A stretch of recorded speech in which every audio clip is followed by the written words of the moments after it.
The fireworks on the court were nothing compared to the detonation that happened afterward. The Sabalenka-Świątek showdown concluded with a catastrophe off the clay, specifically in the media center, where one sentence sparked an inferno involving a trio of tennis legends. A single loose phrase forced a titan to shield her reputation, instantly fracturing the tennis community. Here is the tale of a triumph that curdled into a scandal. Admiration dissolved into outrage, making a standard media briefing the defining viral event of the entire tournament. Approaching the 2025 Roland Garros, Aryna Sabalenka was surfing a tsunami of self-belief. Sitting atop the global rankings, she had bulldozed her rivals all spring, displaying a ferocity that marked her as the undeniable pick for the Parisian trophy. Yet, blocking her road was a familiar nightmare, a rival who had lived rent-free in her head for seasons. Świątek arrived in the French capital, boasting a 26-match unbeaten run, a statistic screaming total authority on the surface. With 4 titles already in her cabinet, the Polish icon looked virtually immortal on the crimson dust. From her sliding footwork to her heavy topspin and iron will, she was bioengineered for this specific terrain. However, the 2025 season was an anomaly. She had not graced a championship Sunday since lifting the cup the previous year. Fissures were appearing in her aura of invincibility, revealing a treacherous and unstable route to the Final Four. Enduring grueling 3-set marathons against tough opponents, she was barely scraping by rather than dominating. Conversely, Sabalenka was in the form of her career, hitting peaks she had never touched before. She had dismantled the Olympic gold medalist Zhang Qinwen in the quarters, broadcasting a warning signal to the entire field. She was playing for keeps. This was a clash of destinies, a reigning clay empire versus a hungry challenger starving for her maiden Paris Slam. History showed a rivalry built on admiration, rather than animosity. They were colleagues, not foes. 2 elites elevating one another until June 5th, 2025, when the script was shredded. The match itself would become a footnote to the ensuing drama. Stepping onto court Philippe Chatrier that Thursday, the vibe was pulsing with energy. The crowd sensed they were on the precipice of a historic spectacle. Unbeknownst to them, the contest would trigger a media meltdown dominating the news cycle for weeks, ensnaring a bystander and demanding a public act of contrition. The competitive tension between Aryna and Iga had traditionally been grounded in sportsmanship, with both frequently lauding the other during media obligations. They recognized each other's talents, yet the pressure cooker of elite sport often exposes nerves, and at this altitude, even saints can slip up. Upon the first serve, the gravity of the moment weighed heavily on both sides of the net. For Świątek, the mission was to prolong her mythological reign in Paris and certify her status as the clay sovereign. For Sabalenka, the goal was to snap that line of victories and inch closer to the one trophy that had perpetually escaped her grasp. Yet, neither anticipated that the true war would be waged outside the white lines.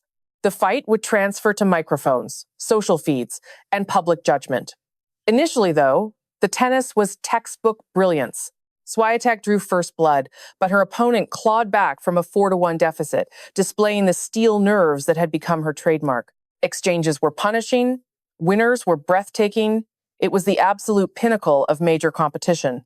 Momentum twisted in the second frame, marked by a fiery debate with the chair official regarding a specific mark on the clay. Świątek perceived a bias, noting the official would inspect marks for her opponent while dismissing her own requests for verification. You could see the aggravation etched plainly across her features. Later, she explained her grievance. The umpire insisted she only challenged the call because she knew her shot was wide, despite her genuine belief the ball was out. Such friction could have unraveled a lesser athlete, yet Aryna remained ice-cold amidst the heat. She protected her service games and continued to unleash thunderbolts from her forehand side. Piece by piece, she dismantled the impenetrable wall across the net, leading to a final set that would live in infamy. Aryna took it 6-love, not a close battle, but a bagel. It was a total disintegration of the greatest clay quarter of her generation. The woman who had strung together 26 wins and ruled this venue for 4 years suddenly couldn't secure a single game. The public response was instantaneous and savage. Digital platforms were inundated with accusations calling the winner toxic and lacking grace, propelling a negative hashtag to the top of the charts. Editorials were churned out, and in a blink, Aryna transformed from a tour favorite into the arch-nemesis of the tournament. A user on X posted, "Truly a letdown, and completely uncalled for from her side." "I get that she's frustrated, but this ain't it," one fan fired back. Another voice joined the chorus, slamming the move as a total lack of class towards Gauff. Bad visual. The floodgates of criticism had burst wide open. A brutal take cut through the noise. Picture Carlos or Sinner ever dropping a line like that. It's impossible. Or Rafa, Roger, no chance. Good Lord, this woman is a disgrace to the game. It was being measured against the titans of the court that truly twisted the knife. Can you picture Federer ever trying to cheapen a rival's big win? Would Nadal ever imply the trophy belonged in someone else's hands? But the cruelest twist was Świątek getting pulled into a mess she had zero part in. She hadn't uttered a syllable. She hadn't lifted a finger. Still, she found herself in the eye of the hurricane, all because Sabalenka used her name as a weapon to argue should times have crushed Gauff. Icons of the game spoke up. The heat got so severe that major news networks started running segments, with pundits branding her reaction as immature and unsporting. The entire storyline had flipped on its head. The match itself was forgotten. Now, the spotlight was on honor, dignity, and the code of conduct a true winner holds even when they lose. And the timing? That just poured salt in the wound. Gauff had just etched her name in history as the youngest American to conquer the French Open since Serena in 2002, a career-defining glory for a 21-year-old chasing a lifelong dream. Yet, rather than basking in her triumph, the headlines were hijacked by Sabalenka's bitter words. By the following morning, Sabalenka uploaded a message to Instagram, attempting to backpedal. "Yesterday was rough," she began. "Coco managed the environment way better than me and absolutely earned that victory. She was superior out there, and she deserves full recognition." She continued, "Two realities can exist. My game was off, while Coco rose to the occasion with total focus and grace. Respect to her for grabbing that title. It was clearly damage control, but to the masses, it felt like a hollow, belated gesture." The post lacked a straightforward "I'm sorry."